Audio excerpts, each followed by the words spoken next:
امریکہ کے اڈے آپ کے بجائے امریکی سرزمین شمار ہوں گے، علی لاریجانی کا خطے کے ممالک کے لیے پیغام۔ ایرانی قوم سلامتی کونسل کے سربراہ علی لاریجانی نے خطے کے ممالک کے لیے عربی زبان میں پیغام جاری کیا ہے۔ ایکس پر جاری پیغام میں علی لاریجانی کا کہنا تھا کہ خطے کے ممالک سے ہم یہ کہنا چاہتے ہیں کہ ہمارا آپ پر حملہ کرنے کا کوئی ارادہ نہیں۔ علی لاریجانی کا کہنا تھا کہ اگر آپ کے ملک میں قائم فوجی اڈوں پر ہمارے خلاف استعمال کیا جائے اور امریکہ ان اڈوں سے خطے میں کارروائیاں کرے گا تو ہم ان اڈوں کو نشانہ بنائیں گے۔ علی لاریجانی کا کہنا تھا کہ وہ اڈے آپ کی سرزمین نہیں بلکہ عملاً امریکی سرزمین شمار ہوں گے۔ ان سے قبل متحدہ عرب امارات کے صدر کے مشیر انور کرکاش کا کہنا تھا کہ خلیجی ممالک پر حملے مس کیلکولیشن میں ایران کو تنہا کر دیں گے۔ آیت اللہ رافی قیادت کونسل کے فقیہ مقرر کونسل عارضی طور پر سپریم لیڈر کے فرائض انجام دے گی۔ آیت اللہ علی رضا رافی کو قیادت کونسل کا فقیہ مقرر کر دیا گیا۔ ایرانی میڈیا کا کہنا تھا کہ قیادت کونسل عارضی طور پر سپریم لیڈر کے فرائض انجام دے گی۔ علی رضا رافی ایرانی سپریم لیڈر کے فرائض انجام دینے والی عبوری کونسل کے رکن مقرر ہو گئے۔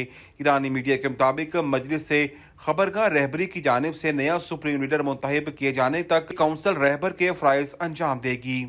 CIA نے ایرانی قیادت کے اجتماع کا سراغ لگایا، اسرائیل نے حملہ کیا۔ امریکی میڈیا امریکی اخبار نیو یارک ٹائمز نے اپنی رپورٹ میں بتایا کہ CIA نے ایرانی قیادت کے اجتماع کا سراغ لگایا، پھر اسرائیل نے اس پر حملہ کیا۔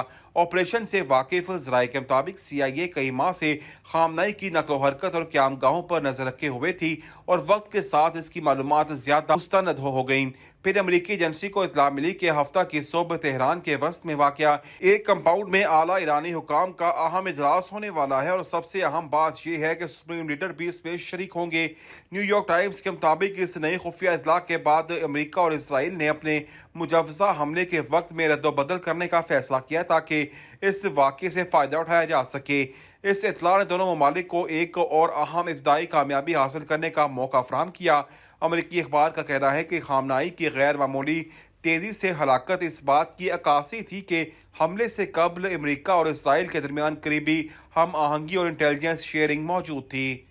ایرانی میڈیا نے آیت اللہ خامنئی کا آخری پیغام سوشل میڈیا پر شیئر کر دیا۔ ایرانی میڈیا نے اسرائیلی اور امریکی حملے میں شہید ہونے والے آیت اللہ سید علی حسینی خامنئی کا آخری پیغام سوشل میڈیا پر شیئر کیا ہے۔ ایرانی میڈیا کے مطابق آیت اللہ خامنئی نے کہا ہے کہ ایرانی قوم اپنی سلامتی اسباق کو اچھی طرح جانتی ہے، یہ جانتی ہے کہ کیا کرنا ہے۔ ایرانی میڈیا نے ساتھ ہی نبی کریم صلی اللہ علیہ وآلہ وسلم کے نواسے امام حسین رضی اللہ تعالیٰ عنہ کا قول نقل کیا ہے کہ امام حسین رضی اللہ تعالیٰ عنہ نے فرمایا، مجھ جیسا کوئی شخص یزید جیسے کی بیعت نہیں کر سکتا۔ واضح رہے کہ ایران کے سرکاری میڈیا نے آیت اللہ علی خامنئی کی شہادت کی تصدیق کرتے ہوئے ملک بھر میں 7 روزہ تعطیل اور 40 روزہ سوگ کا اعلان کیا ہے۔ ایران کے سرکاری میڈیا کے مطابق ایران کے سپریم لیڈر کی بیٹی، داماد اور نواسی بھی شہید ہو گئے ہیں۔ اس کے علاوہ امریکی اسرائیلی حملے میں آیت اللہ خامنئی کے مشیر اعلیٰ علی شامخانی، وزیر دفاع اور پاسداران انقلاب کارز کے سربراہ بھی شہید ہوئے۔